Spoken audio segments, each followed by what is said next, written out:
How's it going, everybody? I'm sitting out here in a backyard that over the last couple of weeks has really begun to feel almost like my best friend.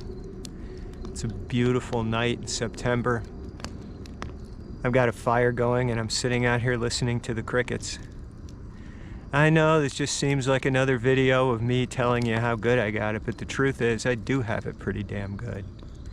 I'm aware of an abundance of love in my life, my relationship with my wife and in our community. I have the opportunity to go deep into my healing and my recovery work, and I'm blessed to be able to walk alongside others as they do the same.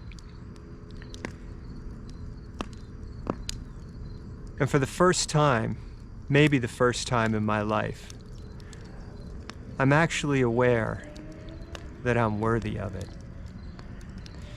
And that might sound like a pretty arrogant thing to say, but the truth of the matter is, when you grow up in a household that's riven by dysfunctionality,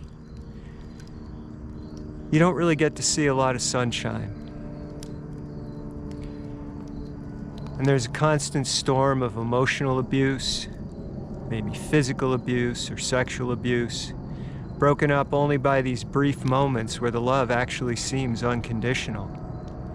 But that's nothing more than the eye of the hurricane passing over. But you latch on to these things. You learn to take them inside, let them feed you, let them hold you through the next storm, till the next moment of clarity, the next moment of sanity. And that's what I mean by making a meal out of a crumb. We're not really given what we're worthy of, but we're told to accept less. Taught to accept less. And in the end, we come to believe that we're worthy of that. We carry these patterns of unworthiness with us forward through our lives sometimes, maybe even into the work we take, the relationships we jump into, maybe even into our religions where we stand up and we say, Lord, I am not worthy to receive you. The Buddha said that the greatest sin is ignorance. When Jesus was hanging on the cross, he's said to have prayed for those who crucified him, saying, Father, forgive them, for they know not what they do. Ignorance, unawareness. And maybe it's not that we're unworthy of the love of our Creator, because really,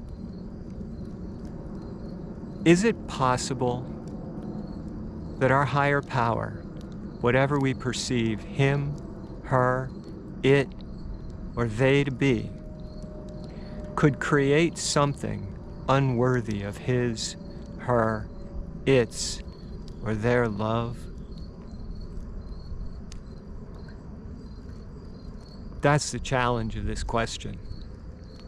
Because maybe it's not that we're unworthy of that love.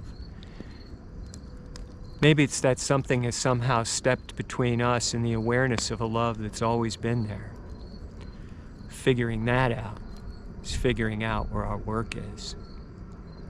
And once we begin to do that work, find out the parts of us that are fed by that lie of unworthiness, then gradually that unworthiness begins to fall away. And we begin to see that we are deserving of the abundance in our lives.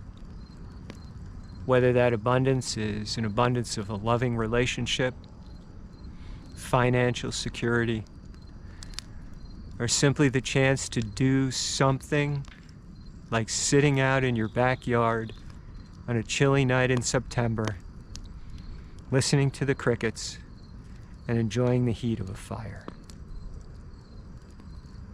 Until next time.